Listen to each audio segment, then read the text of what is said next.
Mark? We are. Okay.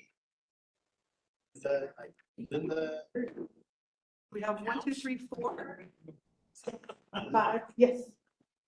Yes. I usually got a lot of empty seats to have a quorum. It looks weird. doesn't It it? does look weird. Just testing this out. Can you hear me? We can hear you, Commissioner Truzilla. It's exactly 4:30. All right. Mickey, can you hear me? Yes. Okay, good. I can hear you. Okay, so we've got everyone. Since we have everyone, I call to order the Arts and Culture Advisory Commission meeting for the city of Dallas. And everyone has had a copy, all of the commissioners with you in the virtual peanut gallery. We've got our minutes from the last meetings. Everyone had a chance to review those? Has everyone? I move they be approved as. Okay, we've got a motion and a second Second. that we accept the minutes of the September 18th meeting. Any discussion? No discussion? All in favor? All in favor of the minutes? No opposition. So the minutes for the September 18th, 2025 Arts and Culture Advisory Commission meeting are accepted. This meeting, we have no community spotlight, so we're able to go straight into our agenda items. And it's going to be a pretty heavy agenda as we've got quite a few cultural organization program funding to discuss. So for the opening comments for the allocations committee, I'm going to pass to the chair of the committee, Mickey Bragalone. Mickey. Thank you. Good afternoon, everybody, and my apologies for not being able to be at City Hall with you today. The Cultural Organizations Program, as you guys know, supports Dallas established artistic cultural organizations through contracts of operational funding for 1 year of cultural programming for the benefit of Dallas residents and visitors. It's super important funding because operational funding is a bit hard to come by for most arts organizations. The organizations supported by this program are Dallas flagship artistic and cultural organizations, which collectively serve millions of residents and visitors each year. This year, Allocations has unanimously voted to support 65 artistic and cultural organizations with $7.1 million in funding, including 8 first-time COP awardees. A huge thanks to the entire staff of OAC and particularly to our director for finding the funds in the budget to do this much COP funding. Organizations are selected through a rigorous process, beginning with an application in February, annual review in May, allocations review all summer and fall, a vote from this commission, and finally a vote through the city council. This year, federal executive orders made it necessary to change some of the questions that we typically ask our applicants in the access and impact section of the application. To ensure federal compliance, applicants were asked to complete a survey with yes or no questions about their organization's access and impact, which replaced subjective points in this category typically awarded by a panel. As an allocations committee, we are excited about this scenario because it demonstrates the commitment of the city of Dallas to supporting the arts and culture. At a time when many arts organizations are losing funding opportunities, the city is expanding this program and our support. We will partner with more organizations at a higher dollar amount than we have since the start of this program, allowing more Dallasites and visitors to access arts and culture all across the city. We're happy to answer any questions, but we recommend funding as presented to you in the packet unanimously as a committee.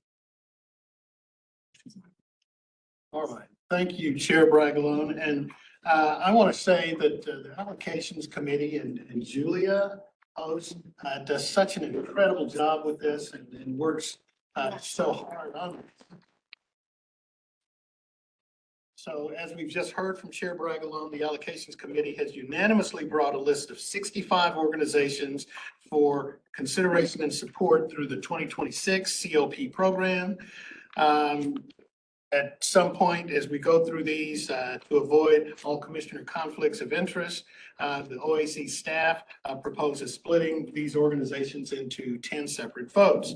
So I will read the names of the organizations, and then I'm going to ask for a motion. So these are the organizations that have all been presented by Commissioner Bragalone and her allocations committee. For the first vote, the allocation committee asked the Arts and Culture Advisory Commission to consider the following organizations for support through the COP programs, excluding all organizations that have a commissioner with a conflict of interest. I've been asked to read aloud each name for a record. So we've got Agape Broadcasting Foundation, doing business as KNON Radio, Anita Martinez, Ballet Folklorico, Art House Dallas, Artist Outreach Incorporated, doing business as the Artist Outreach, Arts Mission Oak Cliff, Arts Tillery, Avant Chamber Ballet, Ballet North Texas, Big Thought, Bruce Wood Dance Dallas, Caramia Theater Company, Color Me Empowered, Creative Arts Center of Dallas, Dallas Black Dance Theater, Dallas Chamber Symphony, Dallas Contemporary, Dallas Holocaust and Human Rights Museum, Dallas Museum of Art, Dallas Symphony Association, Inc., Dallas Winds, Deep Vellum Publishing, Fine Arts Chamber Players, doing business as basically Beethoven, Flamenco Fever,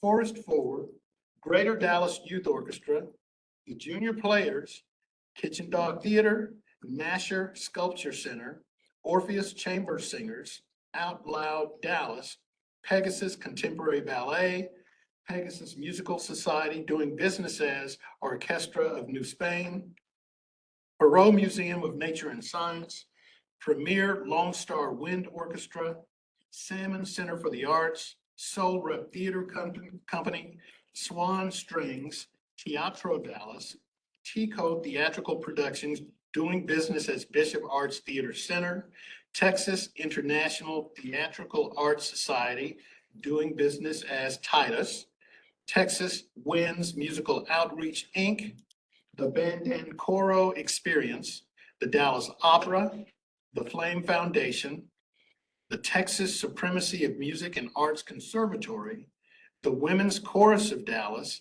the Writers Garrett, Theater 3, Inc., Undermain Theater, Uptown Players, Inc., Urban Arts Collective, USA Film Festival, Verdigris Ensemble, and the Young Leaders Strong City. All these being considered and unanimously recommended by the Allocations Committee. May I have a motion? I move that we accept the arts groups as presented. All right, any discussion? No discussion, all in favor? I have a question. Okay, we do have a question. Does this include the new and the existing organizations? Is this For the COP, yeah. it's a Julia It question. includes all organizations and no one has a conflict. Oh, Okay. okay, thank you. Okay, Some of the items that were shared, yes, we have a question from Commissioner Jackson. They were not all listed on the same page, all the ones that I you have- called out. Yeah, I have a two-sheet. So the list of organizations that he just read is all the organizations that no one has a conflict with. The list that you received has all of the organizations and the amount they will receive. We're going to do this in a set of 10 votes because there are a commissioner conflicts and you cannot vote on ones that for whom you have a conflict of interest. So this long list is the one no one has a conflict with. We've got 9 more votes of the organizations that someone has a conflict with that we will ask them to leave. Any other discussion? Yes. Maybe I can't see this afternoon. I don't see the women's course on the list. You should be, but yeah. The Women's Chorus of Dallas is on the list, and it was read out loud. It was right after the Texas Supremacy of Music Arts Conservatory. I said it I first. think You must be looking at the same list that Commissioner Jackson was looking And I'm looking at the same list. Our list is a What I little got- what I different. got the Yeah. email too. so you have it. That's what I was trying to at. But to answer understand. your question, it is on the list. Any other discussion? Again, is the list that we have supposed to be a comprehensive list? That's a Julia Yes, question. yes, it is supposed, the list. Because I know one organization that's not on this, on my list. I'm sorry. Okay, give me just a moment. Do you have the list? Can you show me where the other singers? For the sake of review, if there's not another copy, I can let her, I'm gonna pass this over to Commissioner Bodell. You can pass it down to, that's. This is, these are, Without a copy. that's what I just read. This is not. This is from- It may be one that, Like, yeah, okay. These are the ones without a copy. Okay. yes, those are the ones without a conflict. So all of the ones that you read are everybody, including the conflicts. No, these are the ones without the conflicts. You Commissioner read? Small, No. Commissioner Small, I've made a mistake. The chart that's in the agenda, the chart that they have printed is from 24-25. So if you give me just a moment, I will email the chart for 25-26. Okay.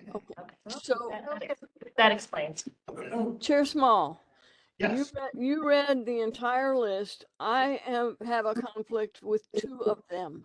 So I cannot vote on this whole list. It's, So we're going to you- break it down now. We're going to break it down into groups of 10 now. to vote? well, let me answer her question. First of all, did you have an opportunity to send in your conflicts? Yes. You did send them in? So Commissioner Blaze, the ones that Commissioner Small just read do not have your conflicts. They should not have your conflicts in it. We'll have another vote for just your conflicts in just a moment. Okay. The ones you read did have mine in it, but okay. I just want to. Chair Small, Yes, Commissioner I have a Halal. question. This is more procedural. If the list of names that you just read have 2 that Commissioner Blaze has a conflict in, she really shouldn't be a part of this conversation, so I'm concerned.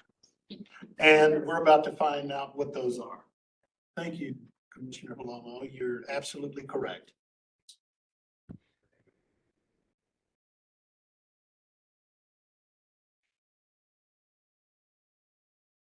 But Commissioner Blaze, you said you emailed those to Julia or Adrian? To Adriana, as the email asked us to do. Okay, Mr. Blaze, I believe you have conflicts with Kitchen Dog Theater and Shakespeare Dallas. Is that Correct. That is correct. That's correct. So those names were not read. Yes, by they were. Shakespeare. He read them. Okay. Julia, could you take a look at the list that Chair Small read? Because I did actually hear Kitchen Dog Theater as well. yes. Kitchen Guess what? Dog and Shakespeare were both read. Okay, give me just a moment, please. I will fix it. Thank you. So we will have to. I believe- Actually, Commissioner, Chair Small, if I may, I don't think you have to read them all again. I think that we can, someone can make a motion for the list that you read, excluding Yes. Kitchen Dog Theater and Shakespeare, and we can do a second. And that way we can move forward without having to read the list again. And I agree with you, and thank you for your suggestion, and let me go ahead and do it the way I'm gonna do it. So. I believe we have a motion on the floor though, so we've got to either know. withdraw that motion or Exactly. amend it. Yes, that's Exactly what's about to happen, Commissioner Valentine. Okay, so everybody hold on. So Commissioner Nugent made the motion, and you have to be the one to withdraw the motion. So. Yes, I'm I'm gonna ask withdrawing you to it. consider doing that so that we can, I'm withdrawing it. and so are you withdrawing the motion? Yes. Okay, all right, so now, I would entertain a new motion. Commissioner That's Small, without- I'm the one who I was the person who did the Oh, motion. okay, I thought it was So Jim. I will remove my motion. Okay, thank you, Commissioner Tristle. I thought it was Jim. That must have been the minutes. So I would entertain another motion without, it was kitchen dog. and- Commissioner Small, Which, hold on one second, Commissioner Paloma. I was gonna make the motion, but never mind. Kitchen dog. And Shakespeare. Shakespeare, okay. There we go. So it's kitchen dog and Shakespeare. We'll entertain a motion. I move that we accept the our groups as presented with the omission of Kitchen Dog Theater and Shakespeare Festival Dallas, or Dallas Second. Shakespeare. Second.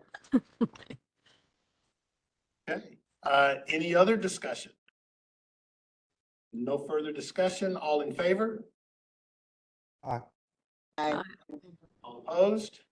No opposition. So the list that we just read for the COP organizations, excluding Kitchen Dog Theater and Shakespeare, it was Shakespeare Dallas. Okay. What was the second organization one more time? Kitchen Dog, Shakespeare. Shakespeare Dallas, okay, So I will now recuse myself. yes. Yes, and she did not vote. She didn't participate. No, I did vote for what we just voted for. So, 9, okay, so I want to be clear, I want this to be correct. So, is, There is Is hers- another vote in here that recuses her that has kitchen dog. Oh, listed okay. on it. I just wanted to I make sure. didn't remove it from the main sheet. okay, so, just so you know, Commissioner Blaze, there is another one of the remaining 9 that is consistent with your abstention. Okay. So there we go. That was the huge bulk of those. Moving on. So vote number 2. I'd like to ask Commissioners Curiel and Nugent to excuse themselves. Adriana.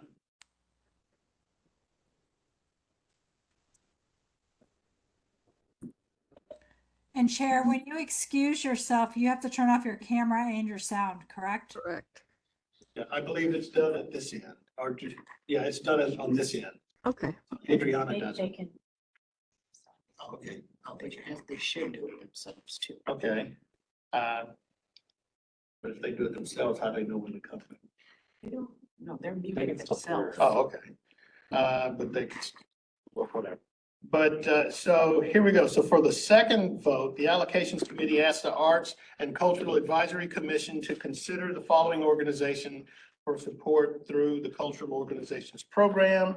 And this is the Pegasus Media Project. May I have a motion? Okay, so Commissioner Jackson has moved, and it's been properly seconded by Commissioner Vodell, that we approve the funding for Pegasus Media Project. Any discussion? If there's no discussion, all in favor? Aye. Any opposition? No opposition. The funding for Pegasus Media Project is approved. Vote number 3. I'd like to ask Commissioner Blaze and Bunny to please leave the room and or mute yourself and turn off your camera. For the third vote,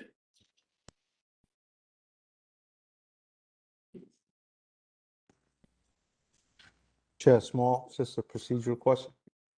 yes. Do we Commissioner- invite Commissioner Nugent and Curiel back into the They're- room for this vote? Coming in, if you, yes. Okay, thanks. You can see it because you're on, you're virtual. Put some caption. Yes. Oh, boy. Okay. Once again, for the third vote, the Allocations Committee asked the Arts and Cultural Advisory Commission to consider the following organization for support through the Cultural Organizations Program, the Kitchen Dog Theater. It's been properly moved and seconded. So moved, Chair. Okay, Commissioner Jackson. I'll second. And from virtual, Joe Truzilla. Any discussion for Kitchen Dog Theater?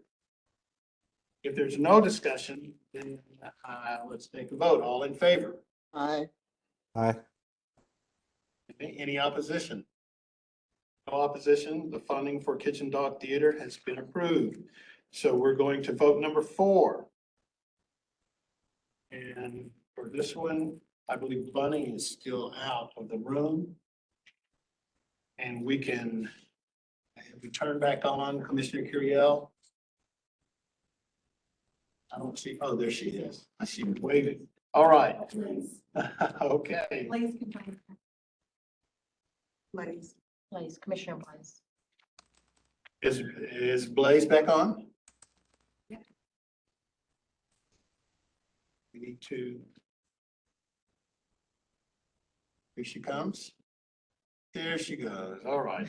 So Commissioner Blaze, welcome back. So for the 4th vote, I'd like to ask Commissioner Bunning, he's already left out. The Allocations Committee asked the Arts and Cultural Advisory Commission to consider the following organizations for support through the Cultural Organizations Program. And we have 3, the Dallas Historical Society, the 6th Floor Museum at Dealey Plaza, and Turtle Creek Corral. May I have a motion? So moved. Commissioner Nugent? Second. Is that Commissioner Meek? Commissioner Meek. Commissioner Meek? So it's been properly moved and seconded. Any discussion? There's no discussion. All in favor? Aye. In opposition? No opposition. Unanimously, funding for Dallas Historical Society, 6th Floor Museum at Dealey Plaza, Turtle Creek, has been approved. And we could get Bunning.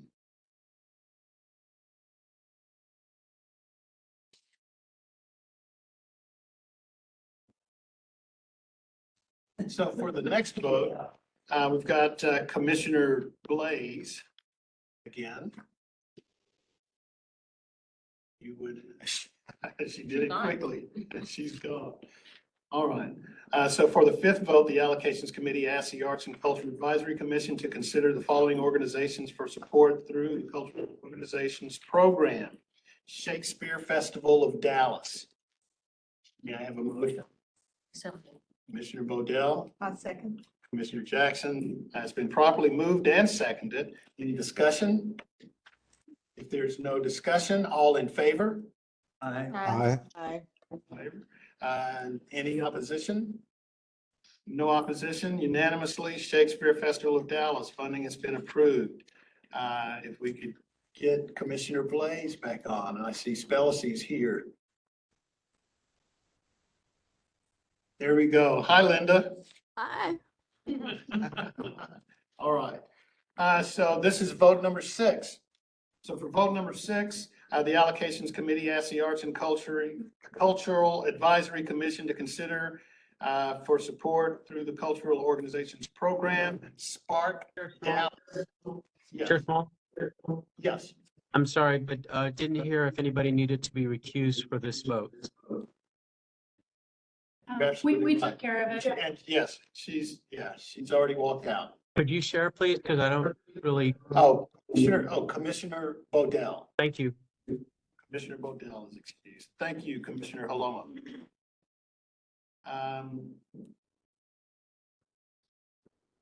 Let's call for a motion for Spark Dallas. So moved. Commissioner Nugent has moved. Commissioner Jackson is properly second. Is there any discussion on Spark Dallas? If there's no discussion, all in favor? Aye. Any opposition to Spark Dallas? With there being no opposition. There was opposition. Oh, okay. Well, is it Commissioner Halomo? Yes. Commissioner That's Halomo? correct. Okay. Well, the ayes have it, but your opposition is noted. Commissioner Halomo opposes funding for Spark Dallas. We would ask Commissioner Bodell to come back in. And in fact, Commissioner Bodell, I'm going to ask you, do it over there. Do you have? Yes, yes, Next one? yes. On the next one, I am recusing myself.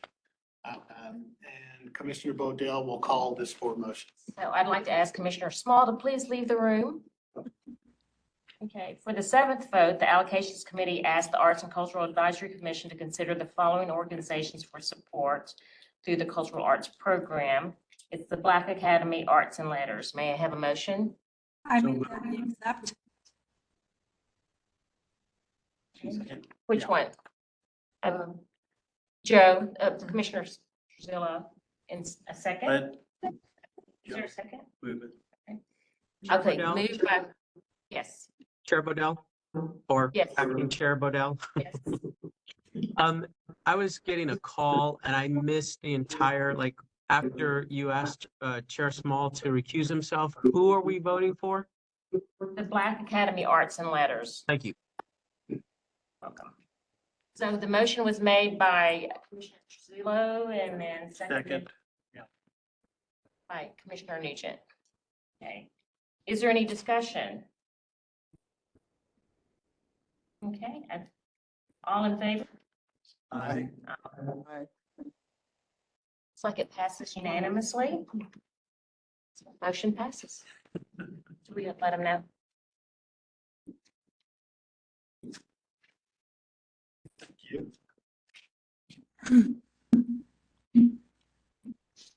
Glad to be back.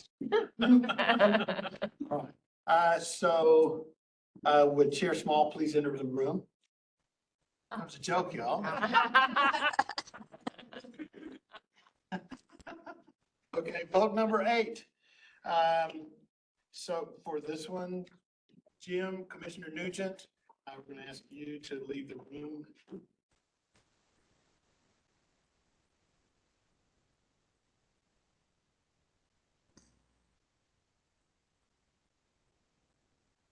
Right, so for the 8th vote, the Allocations Committee asked the Arts and Cultural Advisory Commission to consider support through the Cultural Organizations Program funding for Second Thought Theater. Second Thought Theater. May I have a motion? A motion, sir. Commissioner Jackson has a motion. Second.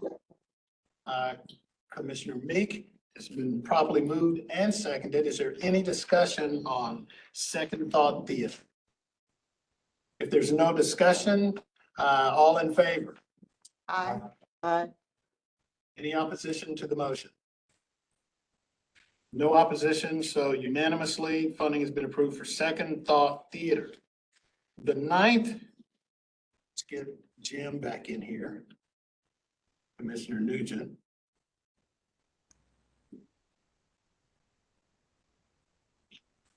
And welcome back, Jim.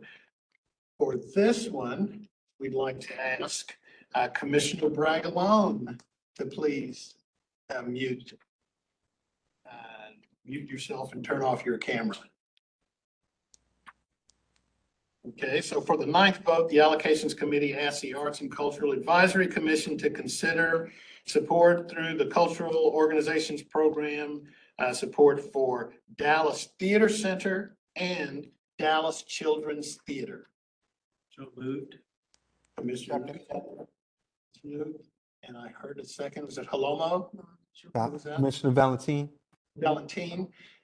So it's been properly moved and seconded. Is there any discussion on the motion to support Dallas Theater Center and Dallas Children's Theater? There being no discussion, all in favor of the motion? Aye. Aye. Any opposition? Being unanimously supported, the motion for funding for Dallas Theater Center and Dallas Children's Theater. For number 10, folks, finish line. Okay, so if we could, well, Commissioner Bragalone, we're going to ask her once again, so she hasn't. Commissioner Hornbuckle. I'm sorry. He's not Commissioner. Okay, then. So Brian, Oh, okay, you know what? At the top here.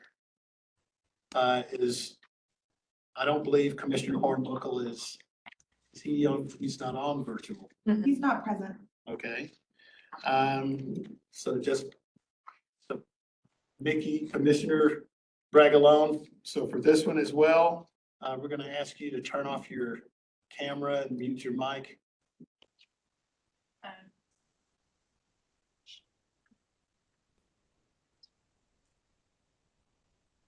Commissioner Bragalone? No. It's just, he's just not here, so we'll just read. Just say we did. Is here, I'm looking, but it says it here.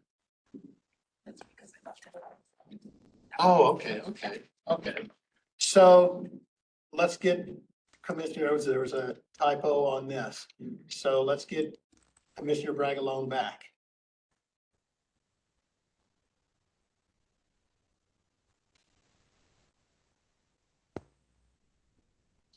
Commissioner Bragalone, I apologize. It says it here, but that was not intended. Oh, sorry. Okay. Okay, so for the ninth vote, the Allocations Committee asked the Arts and Cultural Advisory Commission to consider the following organizations for support. And it is Foundation for African Art, doing business as African American Museum. I motion to. I'll second. And Commissioner Truzilla has seconded. It's been properly moved and seconded. Any discussion? I think Commissioner Valentine, did you have discussion? No, Commissioner, I just jumped the gun. My apologies. Oh, okay. Here we go. So all in favor? Aye. Any opposition? With there being no opposition, just unanimously passed the funding for the Foundation for African Art, doing business as the African American Museum.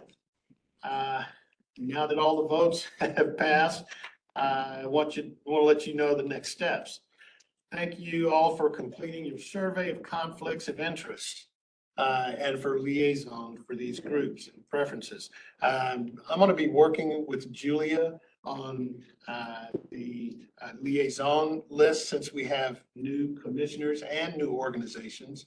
And as we've done in the past, if there's any liaison relationship that's working fine, there's no sense in changing anything that's working fine. So unless someone says that they want to move or do something different, then we'll consider that. But keep in mind, you may get some new assignments because we do have some new organizations. In the meantime, we encourage everyone to attend an orientation to the Cultural Organizations Program so that you understand your liaison organization's requirements for the year and can help them stay on track. There are 4 options, all with the same information presented. You can select any that are convenient for you for these the COP orientations. The dates for those orientations are November 13, November 14, November 18, and November 19. And there will be follow-up emails from Adriana on those as well. And this will go to council on November 12th. So thank you so much. Guys, good. So we are going to continue with the agenda. So we're. Chair? Yes. Before we move on, since I may have to slip off early, if I could be permitted a couple of seconds. Of course. First of all, thank you for handling the vote. That, having done that many years in a row now, that is complicated, and I appreciate you doing that in my absence. I wanted to share something with the commission that I heard this week at the presentation of the Lens Award. I'd like to say that I was smart enough to figure it out, but it actually came in a speech from Kevin Moriarty.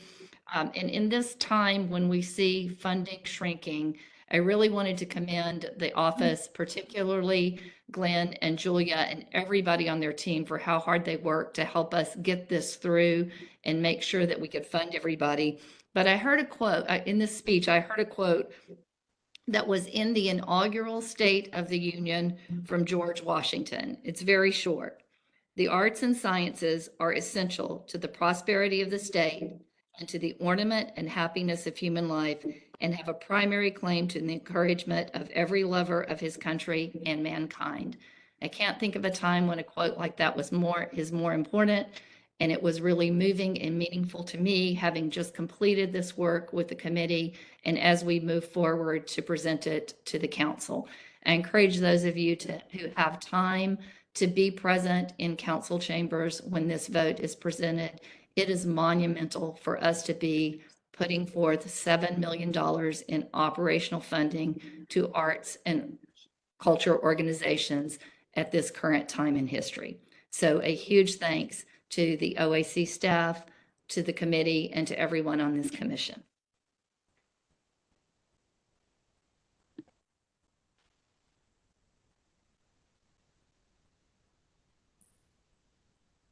So as we move down the agenda, Oh, Joe has her hand up. I'm sorry. Truzilla, Commissioner So- Truzilla. Thank you. Thank you, Chair. Just to echo Commissioner Bragalone's or Chair Bragalone's comments, we thank the staff, but I personally want to thank the Allocations Committee. While you all had summer break off, we met sometimes a couple times a month. We met. These conversations and these decisions don't come lightly. A lot of thought went into it, and I want to thank the committee and this commission. $7 million is pretty impressive. So thank you, Chair. Thank you. Thank you. And once again, thanks to the staff, director and her staff who worked tirelessly on all of these programs. Moving down the agenda, next week. Here. Okay, I'm sorry. You know, I just want to say, being on allocations, the key message, and I feel like, and I thought Mickey might bring it up, and Mickey just did a beautiful job chairing the committee, that as a new allocations person, committee member, I think my key takeaway is in our messaging is thanking our city council for approving the hot tax. Right. Can we talk Yes. about that and how that's made a difference in a budget year that's really skinny and tight and taken away? We're able to give more money to arts than we ever have. So I feel like because of the hot tax, and I was able to tell Councilwoman Stewart, thank you in person for that. So when you see your city council people, tell them thank you. And Director, do you have a comment? This item is going before the Quality of Life Council Committee on Monday, is that correct? Via memo, so that council committee is newly formed, new chair with Councilman Gracie and his new co-chair, Councilwoman Kadena. We have a few of your respective council members sitting on that council committee. I just invite you to have them review the information and gain the same unanimous support we've got here, because it has to pass through that committee to get to council next month. So you're invited to watch or attend if you'd like. Be there, briefing by memo for a few items. And so generally speaking, if we don't have questions, you won't see us at the Horseshoe. But if they happen to have questions, then you'll see us. But either way, your presence, your attention to the matter, and again, taking more support for the item forward to your respective council members would be appreciated. I see Commissioner Bragalone, hand up. Nope, I just forgot to take it down. Okay. All right. So ready? We're going to move on with the agenda. No other comments? The next thing on our voting agenda is the recommendation in support of the artist finalist Victor Quinones for the Vickery, is it Vickery or Victory? Vickery. It says okay, Vickery Park Branch Library Art Project, and we're going to ask Lynn Rushton to present the recommendation. See what y'all see. So you have a couple of slides that Yeah. show what the image is. So this is actually a wonderful project because it's a partnership with the libraries and the park department. The park department has the land right next door to this library, and just kind of a great shout out to the library. It's 100% sustainable. So it's powered by the solar power, and it's just really wonderful. So we wanted to make sure that we had really great piece of art that to be on its walls. The library had mentioned that it wanted to have a mural type object. We wanted to make sure that there were 3D elements to it. Am I talking too much about this? Anyway, so turn to page 9 and you'll see 3D elements are actually LED images underneath etched acrylic glass that will kind of tell part of the history of the neighborhood and be part of the community engagement to kind of know what the stories are. Thanks to our wonderful team, the animals that are made out of the LED are growing, so they'll be as big as the sheets possibly can make it. And the artist has also agreed to pop up billboard style some of the images to go over the roof. So that is the project. We're actually really excited. When we were talking to Victor, he had an exhibition that he was working on at the Isabella Stewart Gardner, which is one of my favorite museums worldwide in Boston. So, and he is a native Dallasite or grew up here in East Dallas. So do you have? I'm excited. Yes, so I just want to be clear, the recommendation is that we approve Victor Quinones as the artist for the project for Victory Park. Is that it? Oh, okay. I just want to be clear on the recommendation. Any discussion? Yes. I have a question. So this is just a gorgeous mural, and I know this is my first time, so I know nothing about it. But I noticed when I read about it that they said they were putting family on here in many languages. Is it going to be on there in English? Because I couldn't see it anywhere in English. Can I answer? Yes. Oh, okay. So yes, it will be, this is a neighborhood that we did our surveys. I think we translated them to 14 languages. Okay. But yes, that he will go through and identify as part of his community engagement, what are things that resonate with that community. Okay. So that's correct. That's a very good question. Commissioner Modell. And this is in Vickery Meadow, is that correct? So Yeah, Vickery yes. Park and Vickery Meadow. Yes. Okay, that's correct, very good. And is this the new library that was built? Just, okay, just verify. Thank you. Commissioner Nugent.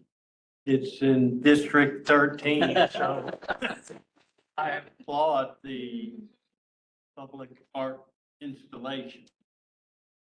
Very good. Any other discussion on the recommendation? Are we ready for a motion to accept the recommendation? So I'm all for motion. Commissioner Nugent Second. and seconded by Commissioner Bodell, that we accept the recommendation in support of the artist finalist Victor Quinones. All in favor? Aye. Aye. Any opposition? No opposition. So that recommendation passes unanimously. Our next voting agenda item is to vote to recommend additional panelists to the Office of Arts and Culture Funding Programs Review Panel roster. Will someone from staff going to present that recommendation? Julia is approaching.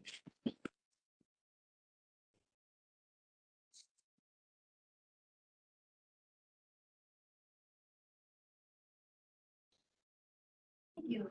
This is a continuation of our year-round project of always incorporating new members to our Office of Arts and Culture panel review. These are individuals that will read and score our many applications that come through the Cultural Organizations Program, Arts Activate, and the CAP program, the Cultural Community Artists Program. This list is 300 and some strong, and this latest group that you see in front of you in your packet have volunteered, and many of whom have started right away with Arts Activate rounds 1 and 2. So if you have any questions, I'm happy to answer. Do we have any questions from the commissioners to Julia regarding the recommendation to acquire additional panelists for funding review? Any questions?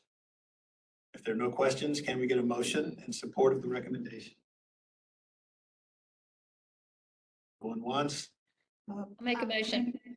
Okay, so, okay, it's been properly moved and seconded, moved by Commissioner Bragalone, seconded by Commissioner Meek, that we accept the recommendation to acquire additional panelists for our funding programs review panel roster. If there's no other discussion, all in favor, signify. Any opposition? No opposition. So it's been unanimously approved to acquire the additional panelists for funding programs review panel roster. Okay. On the agenda, you guys, you see the schedule, the upcoming schedule of meetings. Public Art Committee, November 4th, allocations, November 6th, Annual Report Committee, November 12th, and then our next meeting, November 20th. We need a motion to approve that schedule or discussion regarding that schedule. Motion, sir. We've got a motion. Okay, Commissioner Palomo. I have a question. I'll wait till discussion. Well, it's been properly moved. Can we get a second on the motion? Second. Commissioner Nugent seconds, and so Commissioner Palomo has a question. Are we committing ourselves to the alternative May 28th day too if we vote on this?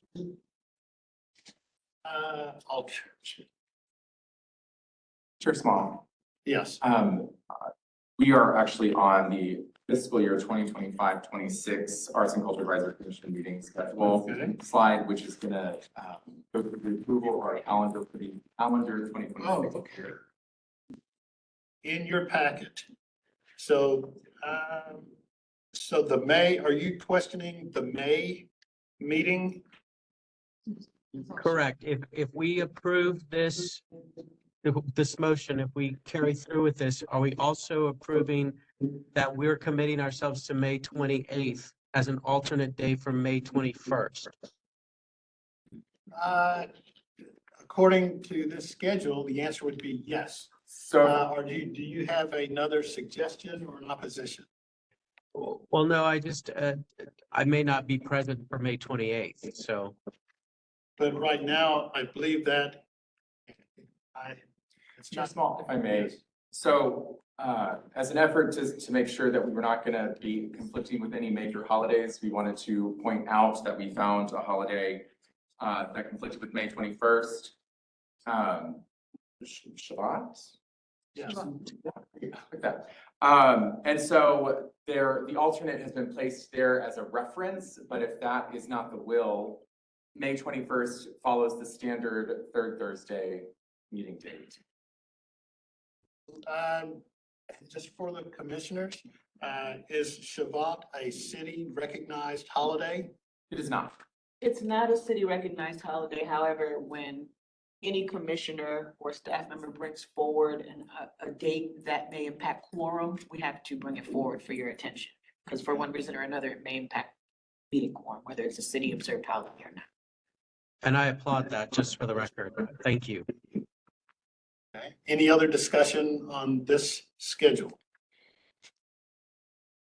Meetings. So, Commissioner- yes, we're committing ourselves to May 28th as the alternate with this vote. If needed. If needed. Okay. Jackson. There's a point of clarification. It sounds like Commissioner Palomo is saying that the 21st, he would not be here. So it sounds like we need to vote to have the meeting on May 28th. I believe we would have a quorum. No, actually, what I'm saying is that I'm questioning if our vote is telling everybody that we're committing ourselves to May 28th if we need to, but I cannot commit myself to that. So I don't want to be dinged for attendance because I can't meet an alternate date that's already established that we're going to vote on. Oh, you can't meet on the 28th. But you can make the 21st, right? That is correct, but my earlier comment was I am applauding the city of Dallas for taking into consideration our brothers and sisters who have conflicts, who already have acknowledged that and put it forward. Okay, so let's, is there any commissioner that foresees a conflict with Shabbat on May 21st? There being silence and to that question, Commissioner Halomo, I don't think it's going to be needed to move the date to the 21st. Okay. So are you still opposed to this schedule? No, if none of our commissioners are going to observe that, I'll be there. Thank you. Okay, I'll be honest, so I believe we had a motion. Yes, okay. Second. Okay, so Commissioner Jackson made the motion, Commissioner Odell, or was Commissioner Nugent? Nugent. Commissioner Nugent. So it's been moved and seconded. Any other discussion on this schedule? Being no other discussion, all in favor? Aye. Aye. Any opposition? No opposition, then the schedule as printed will be our upcoming yearly schedule. That handles our voting agenda items.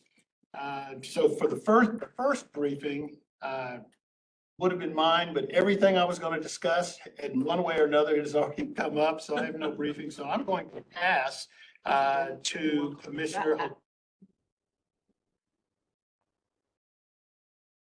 You're absolutely right. You're absolutely right. They've been so active. Yes. Director just reminded me, as you all have observed, we have two new commissioners. So we want to welcome them and allow them to introduce themselves. Ladies first. Okay. My name is Judy Nordseth. I've had a photography studio, portrait studio in Dallas for 35 years. I've lived here for about 45. Left the cold country in Minnesota to get here as fast as I could. And I've just been involved in photography, sewing, fiber arts, music, and all those kinds of things for many years. So my council member thought this would be a good position for me. All right, and we go.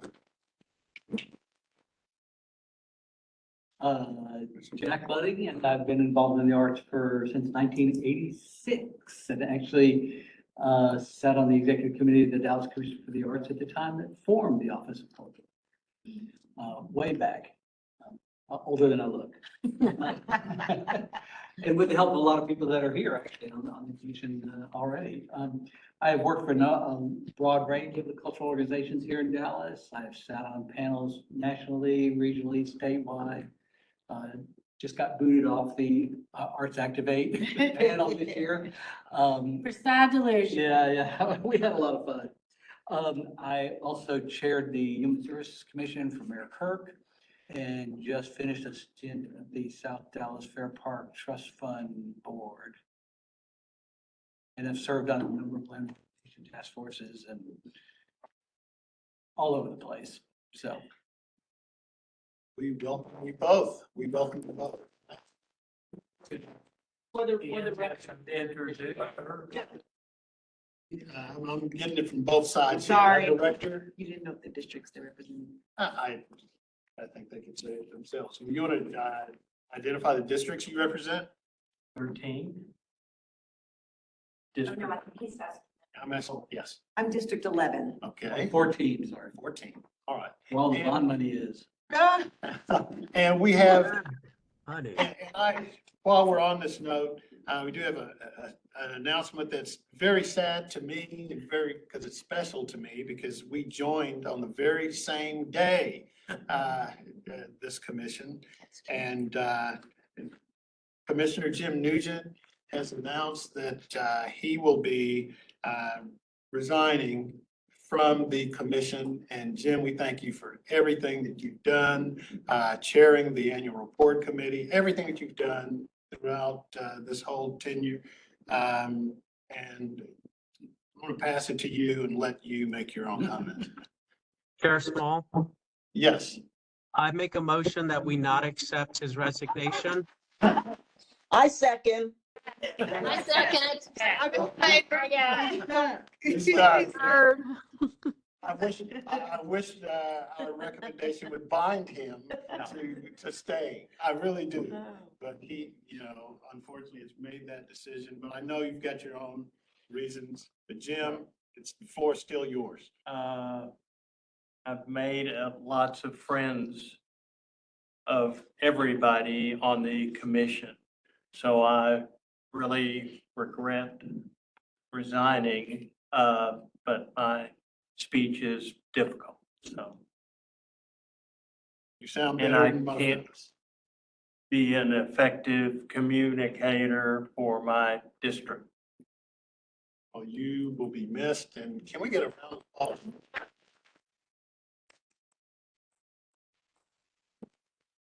Jim is such a trooper and such a diligent guy. He actually brought his replacement to the meeting. She's already sitting out here. Yes, well, yes. Okay, the director's reminding me she hasn't gone through the entire process. No shade. Yes, okay, she's reminded me, but we anticipate that she will, and she's a big art supporter, so we just want to say hi to Ann Stodge.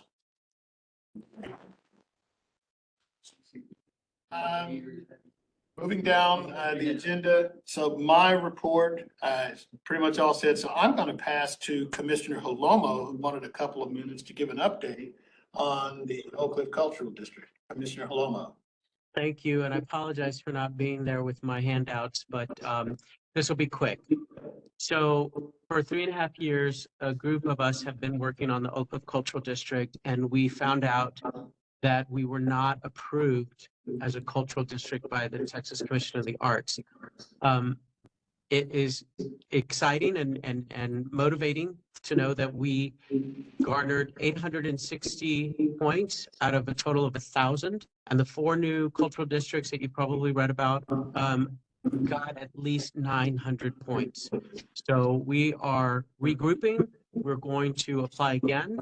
And as indicated in our cultural plan that we submitted, this is all to support the 16 nonprofit arts organizations that are part of the footprint, in addition to the 3 nonprofit arts organizations that do some residents in our footprint. So we had a series of meetings with steering committee members. I've met one-on-one. I've shared the scoring with as many people as I can, and I'm happy to send it to you if I haven't already. To formulate all our questions at once, and then we have a call that we're going to schedule with Texas Commission of the Arts to ask all of our questions so that we can make sure that our next application will meet the threshold. Now, having said that, similar to the OAC grants programs, we could have 6 new panelists scoring our application, and they might have different things that they might comment on. So these panelists come from across the state. They do have background in the arts, and especially the cultural districts. So I just wanted to let y'all know and really thank you. Martine, you've been incredible. Your team has been incredible, especially at the Oak Cliff Cultural Center, for your support and your motivation that you give us. So just wanted to let you all know that we didn't make it this round, but there is big hope on the horizon. Thank you, Chair Small.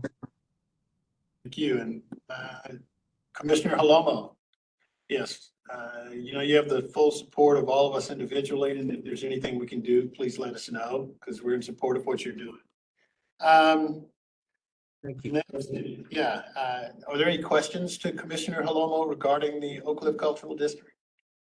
If there are none, I'm going to move the agenda to the annual report update and Commissioner Bodell. Okay, and I want to say, Commissioner Halomo, I'm digging your yellow blazer. It looks great.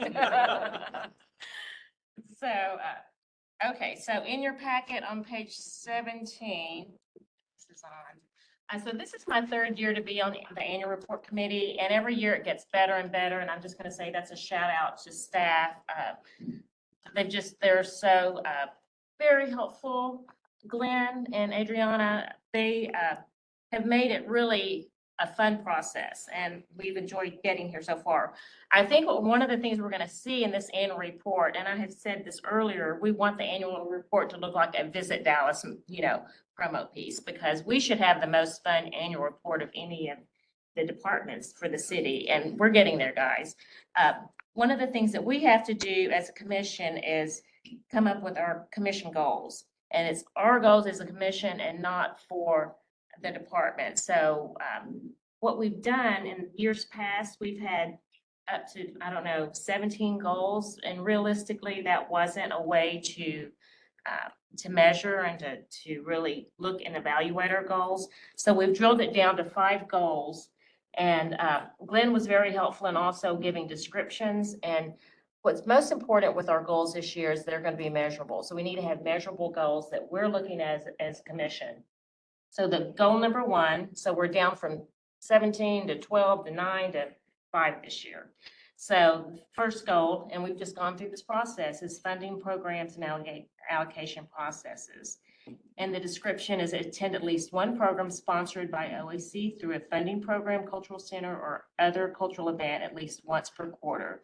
And then the metric is each commissioner provides a confirmation and reports on attended program or event during a commission meeting at least one per quarter. Goal number 2 is access to facilities and resources. And the description is identify spaces and or venues for artists and organizations across all city council districts to maintain and expand a list of spaces across Dallas. And then the metric on that for measuring is each commissioner provides a minimum of one facility, venue, or space to OAC for consideration. Goal 3 is communication and collaboration.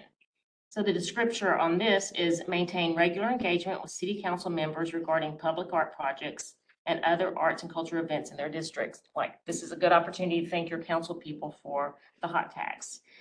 The metric is the meeting date, report of conversations with your city council member. Goal 4 is committee participation. Attend a standing or ad hoc committee meeting other than ones assigned to stay engaged with all commission activities. And the metric is number of committee meetings attended with a minimum of 1 per year. That's easy. 5 is the organization liaison and engagement. Improve communication with assigned liaison reports submitted to OAC on a quarterly basis. This is one I'm going to be working on. Submission of at least 4 liaison reports assigned per organization through the 25-26 fiscal year. So I feel like those are 5 goals that we can all do. We can get our hands around and go from there. Any questions or comments? Any questions for Commissioner Bodell? Is this the time to question these goals, or we're just going to accept them, or? It's discussion. Yes, there's Okay. there's already been the opportunity to comment and submit goals and review them. So yeah, that timeline has certainly gone, but sure, if you have any comment or question. We're open to comments, yes. Okay, I Yes. just missed any discussion about the 5th goal about liaison reports, as it's never been a requirement as to a minimum. And I'm just curious as to how the other commissioners feel. And I could have missed this at the last meeting, but I just don't, what are we going to submit? They're having another play, another performance, if that meets the requirement. I just feel like the liaison reports need to be substantial. And putting a limit or a minimum. It's just, giving us more work, plus going to an additional committee meeting. I mean, it's tough. I appreciate your comments. I do feel like a quarterly report, which I've not done either. So I do feel like that's an important thing that we can do. We all need to follow Commissioner Glaze's example of a lot of, she kept us informed. And I think the reports help keep each member informed, each commissioner informed. I think everybody do the best they can. So these are the goals and we will see how we do. Commissioner Meek? Excuse me, I just wanted to piggyback on Commissioner Haloma's statement, because I think that what I'm most interested in is that the liaison reports be substantive, and that, may be 4, may not have to be 4. So I don't know that putting a limit on it, a minimum on it is really effective for what we were trying to get at. And I respond a little bit. It's not a limit, it's a goal. Yeah. And if you've got, if your organization, you don't feel that there's anything to report, but I would also add that, the liaison reports are also funded. They assist in funding, looking at, they want to make sure that as commissioners, we are paying attention to where this money is going and that we do know what's going on. No, I'm not questioning that. I know exactly what they're supposed to do. I'm just saying, but I think they need to be substantive reports and not just, like Commissioner Haloma said, they had a theater performance, or what I'm saying. I feel like we need to be, something needs to be in there about them being substantive. That's all. Okay. We can make that edit, Commissioner Meek, and we're not saying monthly or weekly, we're saying quarterly, so that's 4 reports a year. I think when you drill it down to that, you can do substantive reports from that. I think there are, and if you don't have a report, you don't have a report. So it is a goal, yes. Commissioner Chair Small, Yes, Commissioner Halama. did you all take into consideration the spotlight and how maybe that could be a goal that we could contribute to and offer suggestions? And because, we each have 3 or 4 organizations for COP, which makes a list long. Developing a calendar of spotlight artists and arts organizations so that we're not repetitive. I don't believe we received that comment. Okay. For comments, I don't believe we received that. But now that you've made it, we'll accept it as a comment received. I like it. Yeah. Commissioner. Commissioner Meek? I'm sorry, I didn't put my hand down. Okay. I have my hand up. Yes. I think I like the fact that it's a goal. Yes. That's, goal, not necessarily a requirement. But we do have to take in consideration, this may have been made before we were going to be expanding our number of organizations that we're going to be liaison with.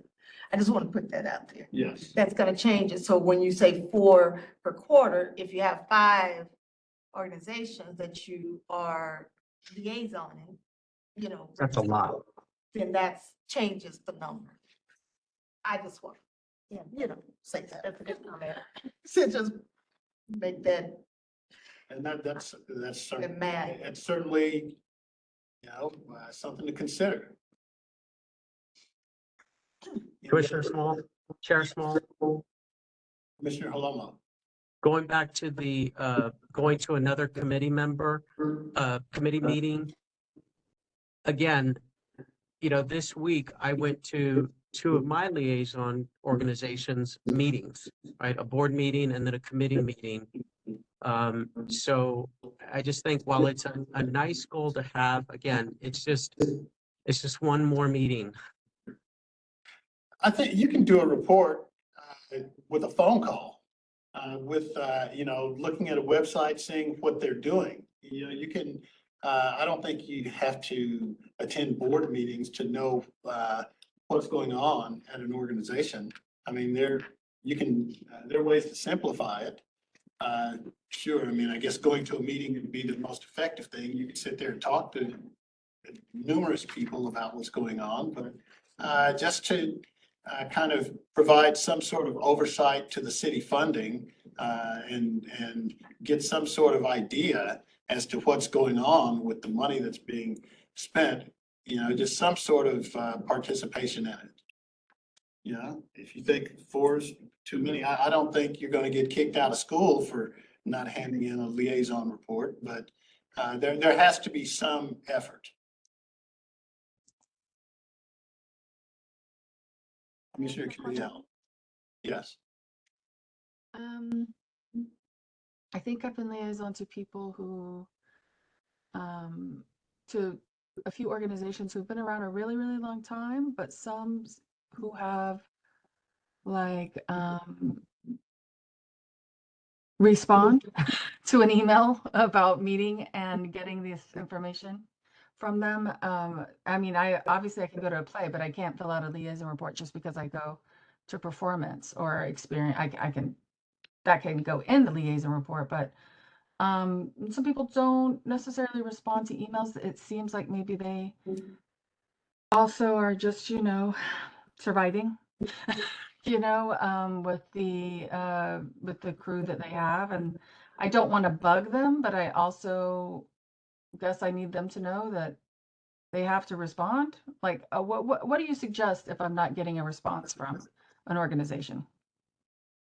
I think that would just be part of a report. I mean, if you're just asking my opinion, I mean, I think if somebody's getting money from the city and then a commissioner contacts them and says, we just want to make sure things are going okay.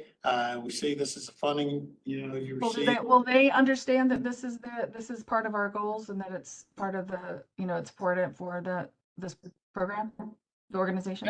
Yeah, I mean, Yes. yes. Yes, they do. That's their responsibility. And Julia has a question or a comment over here. No, I can just quickly clarify. The organizations will be told in orientation that what their liaison responsibilities will be. And if they are not fulfilling those with you, or you're having to work really hard to find them, Adriana and I are more than happy to really make that connection for you. Yeah, I think that would help me because I think also in the middle, maybe there was some staff change and yeah. Yes, so- many organizations have undergone staff change this year, definitely. Okay. All right, thank you. Chair Small. Yes, Commissioner Jackson. Will we be, whenever the assignments happen, will there be a kind of a email introduction to the organizations, or will we need to be making that, how would that process? You would certainly have the information as to who to contact, yes. Julia does. There's an email invitation that you'll get one email that says, "Dear Dr. Jackson, here's your liaison assignments for the year." And then you'll get a separate, it'll say like a list of 4 organizations. There'll be separate 4 emails that go out saying, "Dear Dr. Jackson and Dallas Symphony, this is your liaison for the year. Here's a list of the requirements and what you'll be expected to do, and the email contact of the people you'll be working with." Okay, thank you. Can I ask when you'll be making those roughly, is there a timeline you'll be? 2 weeks, 3 weeks? 4 Oh, no, weeks? it'll, before, Within the next few weeks before COP orientation, so that as you are attending COP orientation, you might see your organization representative at one of those. I'm kind of hoping that would be a really easy time for you to get to know them without any extra work. And you also will be able to keep that organization in mind as you're listening at orientation. and once again, as it relates to the assignments, if everything's going fine with, a liaison, there's no sense in changing it, but if someone says they want to switch out, please send that information so that we'll know that you want to switch out. And Commissioner Palomo, I want you to know, this isn't about busy work, so I don't want you to feel like it's busy work on the reports. Sure. So I that's not the intent, yeah. Yes. Chair Small. Yes. So Julia, My understanding is that these COP organizations have the flexibility to assign us as their liaison in a manner that is comparable to what other sponsors give at that level. So in my situation, two of my organizations have chosen to put me on as their board member ex officio, right? So others have not, and I still check in with them and what have you, but as part of the COP orientation, will you be devoting just as much time as you can give to helping these organizations determine how best to fit us in their organization? I certainly can. I usually, I do have a slide on that, and I would be so happy to talk to you between now and then to make. Absolutely. Yeah. And I have those dates on my calendar. I'm going to see which one I can go to because I would love to attend one just for my own edification. Great, great. Thank you. It's a good time. I'd be thrilled to have any of you. If it involves you, it's always a good time. I strike that. Take that back. I'll try really hard not to make it boring. Any other questions for Commissioner Bodell? I have one. Sorry, my hand's up. I don't know if you can see it. Okay, I didn't see it. That's okay. Yeah, well, I was just, this may be more for Julia. It would be nice if in the office, maybe you guys could have some conversations and discuss really what we should be doing as the liaison, because when I started, which was, 6 years ago now, we were expected to be an ex officio board member for our liaison organizations, which meant we were supposed to go to their board meetings. But we have a number of COP organizations now where if we're getting 4 to 5 liaison groups, that's really not very tenable to be going to board meetings for 5 organizations plus our commission meetings plus our committee meetings, right? So it would be nice if you guys could have some kind of talks, and like it's not going to be equitable if one commissioner has 4 groups that all want them to attend all the board meetings, and another commissioner has 4 groups that you don't have to go to any of them. You just want to do a check-in with them as it fits your schedule, right? So it would be nice if we could maybe, now that we have so many COP organizations, if we could put in some kind of, these are the expectations, this is what we want you to be doing with your commissioner, et cetera. So it comes from you guys. Sure, we'll have a document that outlines that, that'll be part of the initial emails that you get and your organization gets, and we'll talk about it. So definitely, thanks for that. Any other comments for Commissioner Bodell? This is an annual report.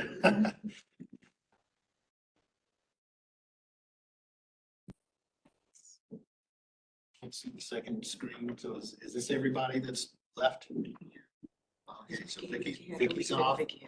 Oh, okay. Commissioner Bodell, thank you so much. Next on our agenda, our director, Chief Philippe. Hey there.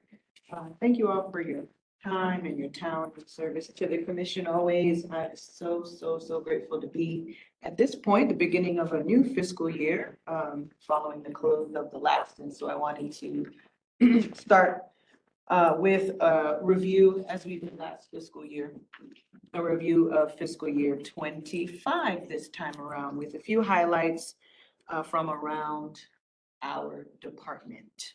Next slide. We'll start with our cultural centers. Here on the first line, you see some reports forward. Bath House and Oak Cliff Cultural Center, managed by Jessica Treviso and Rafael Tomeo, respectively. I hope that if you've had time over the last 12 months, that you've spent some time at each one of our 4 cultural centers. So what we'll see here are notable increases in the types of programming they're delivering to their community members, and then the breadth and number, obviously, in events. So in District 9, we have the Bath House Cultural Center with an increased number of gallery exhibits at 18. They held 7 signature events and festivals, a range of community programs such as their theater partnerships and teen art workshops. Saw a few of you all at the Dragon Boat Festival, which has quickly, after the second annual, become one of the key signature events at the Bathhouse that we're really proud of in partnership with our Community Arts Program Division. Oak Cliff Cultural Center noted also in District 1. They held a total of 21 exhibits in that small but mighty space and held 30 signature events and festivals from that very special space. You'll note that Rafa's team has increased their total number of community programs such as the Community Health and Running Club, which was a new launch, and of course their weekly salsa and guitar classes they wanted to merge forward. Next, we are focusing on our other 2 cultural centers on this slide, the Latino Cultural Center in District 14 and South Dallas Cultural Center in District 7. This fiscal year, of course, we had a management change at the South Dallas Cultural Center. So if you've not had the opportunity to meet the new manager, Van Anthony Williams, you should be sure, and I'll make sure that Adriana sends the link forward to Van Anthony's recent interview. He did a roundtable talk with the new director of the African American Museum and the new artistic director of Forest Forward Theater. And the 3 of them sat with Dallas Free Press to discuss the future of the arts in South Dallas and the impact they intend to have and their vision forward for the future there. So we'll send that link forward so that you can get to know Van Anthony a little better and get to understand his vision for the South Dallas Cultural Center, as it is such a significant institution in that district. You'll note at our Latino Cultural Center, they hosted 4 gallery exhibits and 6 signature events and festivals, and a number of community programs such as the LCC workshops. We always want to highlight our partnership with our resident theater companies there. And we are so very grateful for their presence on that campus.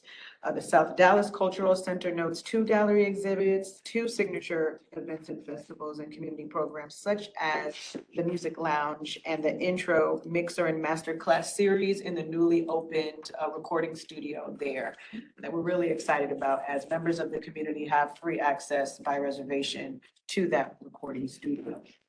Next, the Juanita J. Kraft Civil Rights House and Museum. That's now been open for 2 calendar years and a couple of months under the leadership of Kendall Ferguson. They've held 6 signature events and festivals there, to include Reading Outside with the Homies, Ballads and Bravehearts. They host a preteen book club. They hosted a very relaxing meditation and acupuncture workshop. And they also are the host site for the Girl Trek Walking Club. We do have an honor in the pipeline from a statewide preservation award that's coming to the Kraft House and Museum. I want to say later this month, we'll be receiving that award in San Antonio. So we'll be excited to present it to you in our upcoming commission meeting next month. As for our venues, the Majestic Theater, also in District 14, programmed and presented over 150 broadly diverse shows and events featuring local, national, and international artists and performers in music, dance, theater, film, and comedy. I saw a lot of it. Yes. The Majestic is hosting some really amazing shows. I'll have to say, I think I was most excited to get to attend the 20th anniversary of Napoleon Dynamite. Yes. That's my favorite movie. So, because I'm such a cinema buff. I saw Bachman Turner Overdrive. There you go. At any rate, thank you for always visiting us at the Majestic. And you all, please keep us in the mix if you ever would like to attend the show at the Majestic. We can ensure that you can. So, at any rate, the Majestic sold in excess of 170,000 tickets with a sell-through rate of approximately 80%. We have notable shows here listed: La Love It, Orchestra Noir, John Cleese in dance, of course, Dallas Black Dance Theater and World Ballet. Moving forward to the Moody. You missed it. Moving on to the Moody Performance Hall, also in District 14. The Moody hosted over 250 shows and events featuring primarily local nonprofit arts organizations, which, as you may be aware, is the premise of the Moody Performance Hall. The number noted includes all rental days at the Moody to include loading and rehearsals and performances. And we welcomed over 7,000 performers and over 55,000 audience members. Notable shows that have taken place at the Moody in the last fiscal year included Avant Chamber Ballet and Ballet North Texas, who both presented their Nutcracker productions in December. Caroling in the Arts District was hosted by our partner WRR in partnership with and management by KERA in December. ATPAC presented several productions at the Moody as usual, to include Noah Reed, John Anderson, and Andy Summers. And we had and we are always glad to host multiple DFR and DPD graduations, as both of those divisions of our city are growing. And also too, I know that I've received over time notes from some commissioners who would like to be aware of some of those graduation ceremonies. So Adriana and I will figure out a pipeline to bring those events to your attention. Next, our lovely illustrious Public Art Division. First, we're going to highlight the works commissioned by the Public Art Division. This last fiscal year, the Public Art Committee recommended, and the Arts and Culture Advisory Commission as a whole, recommended the initiation of 5 public art projects and 1 loan in fiscal year 25. These projects are identified by location name until the artist is selected. So we have 2 finalists selected for project in District 8, 1 for District 2, and another for District 10. We attended some of the amazing installations and dedication ceremonies Lynn and her team planned and held. You'll see in District 7, there was the Botham Jean Boulevard Art Walk, which was completely a fun day for us. Family Life by Madeline Weiner in District 5. The Stories of Cancer's Journey, produced by the organization That They May, which is Joshua King, if you're familiar, and his wife, in District 14. The Dragons of Bachman Lake at the skate park in District 6. And then we have Bud Street Side A and Side B, the Community Quilt and Landmark by Calcium Projects in District 7, which was our most recent dedication ceremony that we held at Bonton Farms. So again, I want to thank you all. I know that these events are, primarily a key focus for the Public Art Committee, but many of you take the time to show up at these ceremonies. So thank you so much for the time and your support as we're moving forward with more public art across the city. You see that the Public Art team received several recognitions and conducted a lot of community engagement in the last fiscal year. They received a Preservation Dallas Award for the Tower Building. Comunidad by Brad Goldberg, which is the beautiful long table in District 5, if I'm not mistaken, was selected as one of the top 100 public art projects in the nation by CodaWorks in 2025. We are processing a donation to the city of Dallas from George Tawalowski in District 12. We also received $100,000 in donation to increase the Design District Art Project budget in District 6. A staff on the Public Art team served as a presenter at the Arts in the Airport Conference for the American Association of Airport Executives, that staff member being Guy, presenter, like he's not named. And we're very glad to have him. Guy's been quite the gem since he joined our team from Love Fields Division. Staff also presented at the TRB webinar, which covered methods of airport arts program management. Through various partnerships, the Public Art Division received an additional $45,000 for public art conservation efforts. And that wonderful team held 120 community engagement touch points to include surveys, office hours, stakeholder interviews, and community engagement information sessions. And that, to me, is the best of all, because it's very important that our public art work is informed by the community members who will get to bask in the future installations. Moving on to the next slide. So, we have a calling, public art, I say, we create safe places and art spaces. And we also create spaces for folks to be educated. So you'll see that the Public Art Division has made some really substantial efforts to that end, to include documentary series that have been featured all around, to include the expansion of our web platform, developing the public art installation planning map that's accessible to all who can reach us online. We have reimagined the Cancer Survivor Plaza with our community partners noted below: Inspire Art Dallas, Baylor Scott White, Plaza of the Americas there, DDI, and Speed Pro. And if you've driven down under that overpass, I hope that it catches your eye, because it's the work that they may produce there on the Sky Bridge, inside and out, is quite beautiful. So if you also have the opportunity to walk the Sky Bridge, you'll get to interact with stories of the cancer survivors that were featured and inspired that work. And the team also developed a new placemaking toolkit for public engagement as well. We always, I don't know if I said this last year, I always feel like I say this, but public art is always most improved. Like, they're always finding ways to reinvent the ways in which we are conducting work in that division, and I'm very proud of you, Lynn, and very grateful for you and your team. All right, next slide. All right, here are, I'm not sure we highlighted the work of our business operations week, but that was a misstep last year, if that's the case. This year, I did want to be sure to bring this work forward, because this is more quiet work that maybe you don't get briefed on so often, but certainly is, keeping the boat afloat. So our business operations, led by our second assistant director, Anna Hubble-Patang, and our business manager, we've met from time to time, Mona Soul, conducted quite a lot first, and ensuring that we had the budget to do the work that we do. See our general fund and enterprise fund noted for last fiscal year. Our invoice payment for supply materials is noted, in case that's of interest to you. Our invoice payment for our contractual services, which include some of our most of our contracts for art services, is also noted.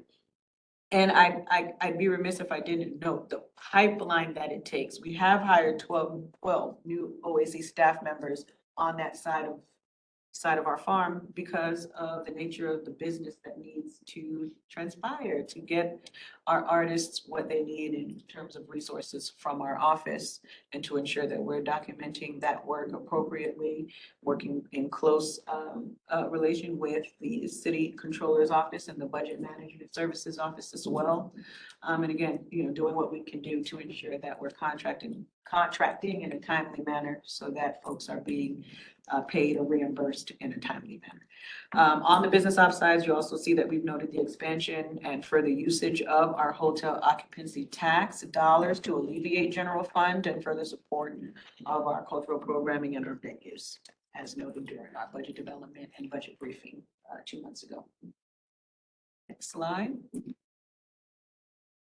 Right, our funding programs division, led by Assistant Director Glenn Ayers. You'll see our COP program last year funded 55 organizations with a budget of $6 million. And so again, as Chair Bragalone noted during her remarks, this year is quite significant, as we are going to be allocating the most money that we've ever allocated within the bounds of the COP program. Arts Activate funded 78 artists and 64 organizations with a budget of roughly $1.3 million. And our cultural value smaller project bucket that we have, built into, if many of you were around, it's formally funded by National Endowment of the Arts grant, and then we built it into our budget after that initial pilot program launched. I think both Julia and I were new that year, if I'm not mistaken. We were both new to the project, but certainly understood that it meant a lot to the program recipients, and wanted to find a way to keep that program on board. So at any rate, Cultural Value last year funded 50 artists and organizations with a budget of $150,000. And that also is our avenue to ensure that we are providing arts programming in every council district. So we can at least say that on the record. Next slide. All right, our Community Arts Division, led by the wonderful Rhonda Library. They are having two key signature events and festivals. I noted the AAPI Heritage and Dragon Boat Festival and the Community Circus with Lone Star Circus. If you didn't make it, I hope that we'll be pushing that same initiative forward this fiscal year, because that is a must-see TV matter. It's quite amazing what happens under that tent. Community programs, you'll note our summer nonprofit residency, our sustainable art residency, arts and healing, Parkland Hospital, and the Reimagine Vacancy program is our initiative that we conduct in collaboration with the city's code and Code of Compliance Services Division. You'll see photos there of, I see Dragon Boat and I see Lone Star. Forgive me because I can't see the third picture with the overlap. We'll move forward to the next slide. All right, and so here we have our special events that we've either hosted or supported. So last fiscal year, I saw your faces at many of these events. We held our inaugural Dallas Love, or 214 Day. 214 Day, if you will. Reading the slide, but that was our 214 Day at City Hall. We support the city managers biannual employee art exhibit across several floors of City Hall. We launched the Freedom Trail app in Deep Ellum with a focus on Deep Ellum. Of course, held our International Dance Day celebration where we turned the City Hall lobby into a dance studio. Our annual Dallas Arts Month kickoff press conference this last fiscal year was held back at the Latino Cultural Center. And we had the honor of chairing the planning committee for the swearing in ceremonies for our new police and fire chiefs in the spring. And so that was quite the time, quite the experience. But, more than anything, we're grateful for the opportunity to bring some positivity and cheer and good spirits to the city, whether that's at City Hall or across City Council District. Here on this slide, we have information from our marketing division, led by Ashley Guevara. She's tracked all of our social media impressions here for your review and our reach. We are constantly, turning with the times and ensuring that audience members and residents and visitors alike are aware of what's happening under our purview and can have access to events that are supported by our office, or promoted by our office, and also have access to other city services by way of being engaged with us on social media. And so that's what you see here. And just so you know, for the record, our website, dallasculture.org, is under construction in the sense that we are still navigating forward to a .gov platform, being that we're city division. And so we'll bring forward some updates as we are receiving them, but that is still underway. You can move forward. All right, you can move forward. Okay, so I'll pause there for any questions. I just wanted to make sure you had those highlights for your review. And in the event that you have any questions or feedback for us, we'll take those comments now before I move to my next briefing. May I make a comment, Director? Sure. Yeah, I just wanted to give kudos to you and the staff and everything that you do for promoting arts in such a way that everybody in the city feels included. And the one, I've gone to a couple, I hadn't been able to make all of them, but the one public art, this one in particular, I forget. Oh, that's the name. Family Life. Family Life. Okay. And with that being an example of the way that you guys do these public art dedications and involve the community, and you brought I believe that one, the artist was from, she certainly wasn't from here. Colorado. Yes, but the way that she involved herself with community and the history of the community and included everyone there and had the, people could come and jump on the yard and participate with it. It was fantastic. And I say that in connection with I was at another meeting, a community meeting, just talking about Dallas and the status of how peaceful it is comparatively with other cities, and art is a big part of it. Arts and entertainment allows people to work together and interact, and it's a big part of it. And you all are such a big part of that element. So, as a resident of the city of Dallas, I just wanted to say thanks. You. All right. I have a few updates related to briefing item D. Excuse me. So I have 4 staff-supported initiatives to bring to your attention, and then some general staff updates as a follow-up from recent briefings. So I want to bring to your attention, 1, that Art Walk West will be taking place in District 6 next weekend on Saturday, the 25th, supported by our Community Arts Program Division. We will email forward a flyer for your awareness, and if you can attend, please do. Next, we have 4 dates for your calendar. I've already emailed relevant commissioners per event, and I will send a full email for the rest of the body. But we have our Dallas Cultural Trail initiative still pressing forward, and we'll be holding 3 public information sessions in the related districts. So District 2, District 7, and District 14. We'll be hosting each a public info session on the 21st, the 23rd, and the 30th. There, Stephanie Hudeberg of the D. Bellum Foundation and I will be sharing an overview for attendees who may not be aware of the concept or the initiative, and give a brief overview of status updates related to the planning for that initiative.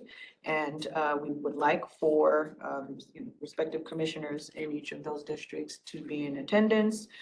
These are the first of several public information series that will take place. So if you can't make it to this first one, do it. But we will be sharing that information forward through Adriana for your awareness in the event that you'd like to attend those public information sessions. Third, the 24th, which is next Friday, Ashley Gerardo of the Latino Cultural Center and I have been working in support of the Creatives Care Initiative. The Creatives Care Initiative will be here briefing the commission next month. However, they'll be hosting a press conference at the Latino Cultural Center next Friday at 10 a.m. To announce via the press conference, although I think there is some announcement made online already about a healthcare service that's available to folks in the creative sector, the gig industry, and the creative ecosystem, so that they can have affordable access to healthcare. I don't want to give away their initiative, as it's a partnership between Byron Sanders organization, Arate Healthcare, and Visit Dallas's music office, their division, in launching this initiative, and again, in support of the health and wellness of folks in the creative sector, to ensure again that they have affordable access to healthcare. So if you can, we'll furnish forward visit. I believe Christina Hart has been emailing folks directly. So in the event that you haven't received an invitation as a commissioner, let us know so we can alert her to that in the event that you can make it to the Latino Cultural Center for that event next Friday. If I said 4, I'll hold. Director Martin? Yes, sir. Just FYI, the news, they've already announced that publicly, so it's a matter of public record. It's FYI. Oh, no, right. And again, this is not, we're simply hosting the press conference at LCC. It's not for us to know what their pipeline or plans have been otherwise, but they are, planning to host their press conference there at the LCC next Friday. Also, as you mentioned that, Commissioner Halomo, I know that my understanding is there's a date that is significant to Byron Sanders as it relates to the launch. So perhaps some of that information in the media was released on that particular date.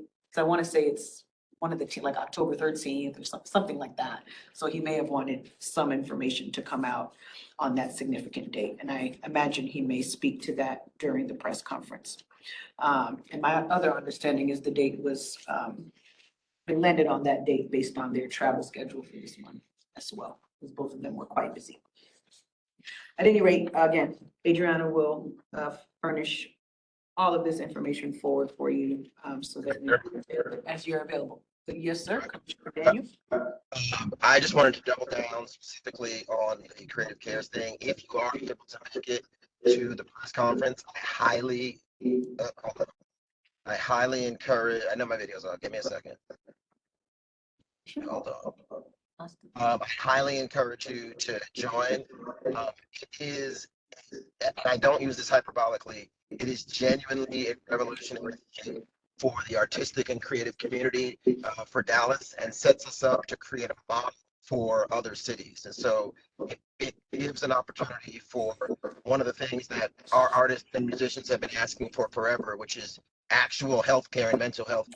Gives them an opportunity to have that. So I really encourage you guys to show up, not just in support of the initiative, but to let artists and people in the creative industries that are in your circle know about this initiative, because they are all eligible. Every single artist that you're thinking about right now, yep, that one too, is eligible. And so they need to know about this.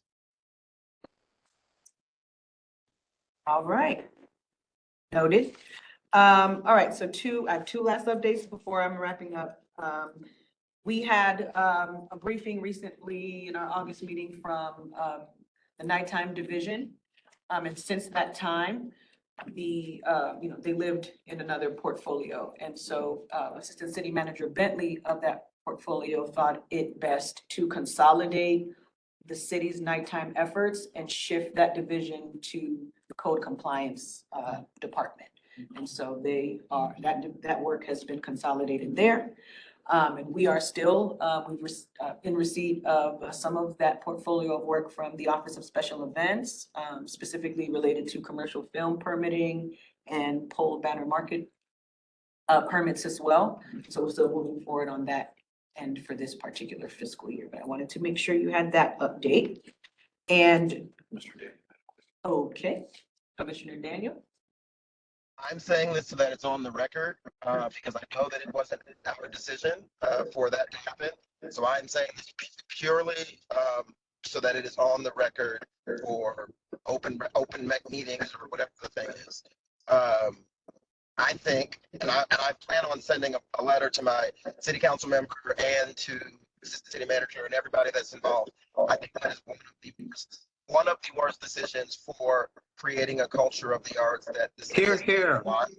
I think that for the first time in ever, we had an advocacy for nightlife and entertainment. And when I say nightlife and entertainment, I don't just mean clubs. I mean every restaurant, every venue, everything that we have enjoyed and the city has enjoyed.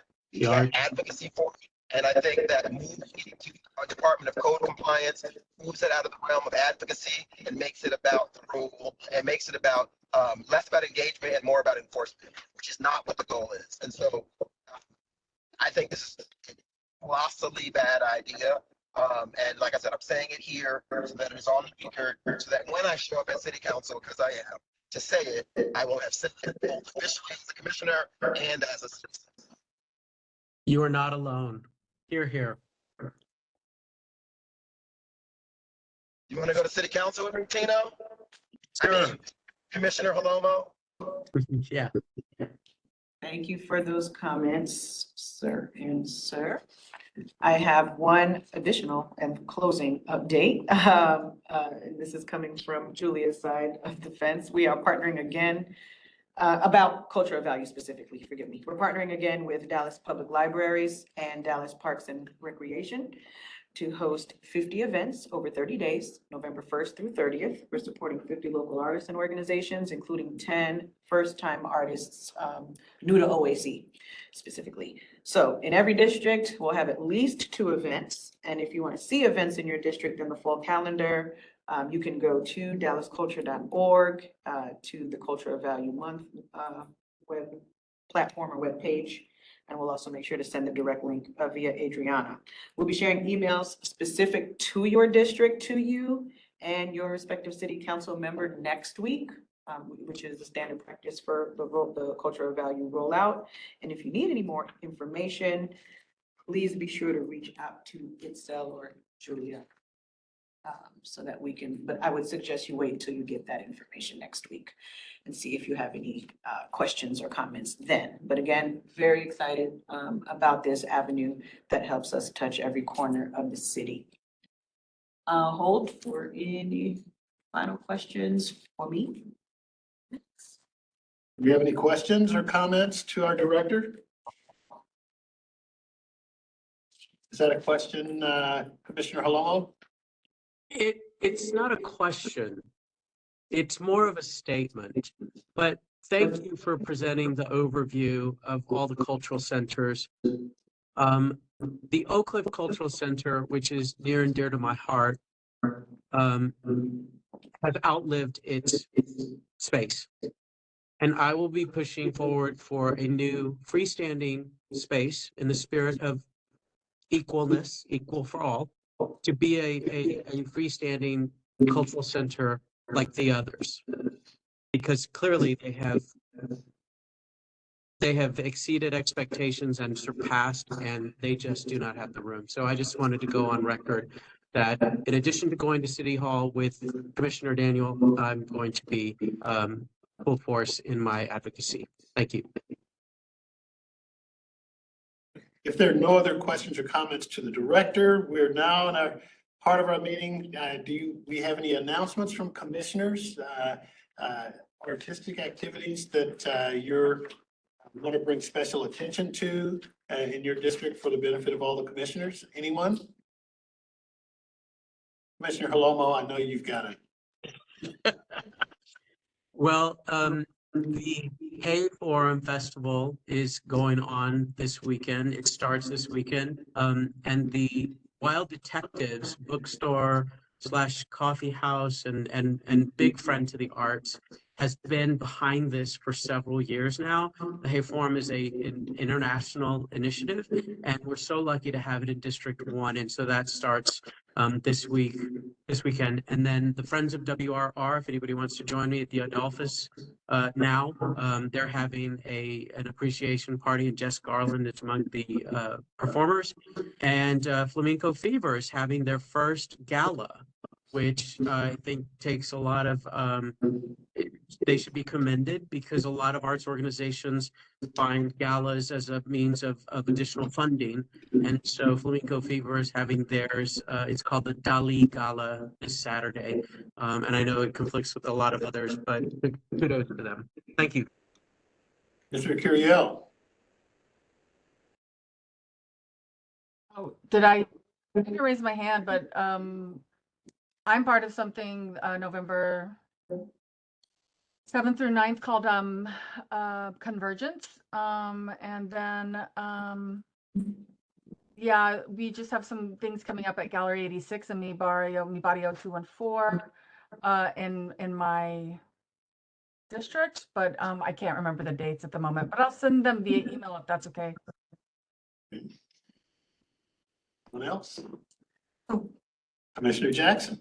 If you haven't gone to the fair, this is the last weekend, and please, by all means, stop by the Creative Arts building, not to just see my work, but also to see all the other wonderful work. Thank you, Jim, for going. Yeah, I appreciate that. I loved it. Yeah. I'm Before you order to comments, I want to say thank you to everything that you've done, Jim, and we're going to miss you. Yeah. And on that note, this meeting is adjourned.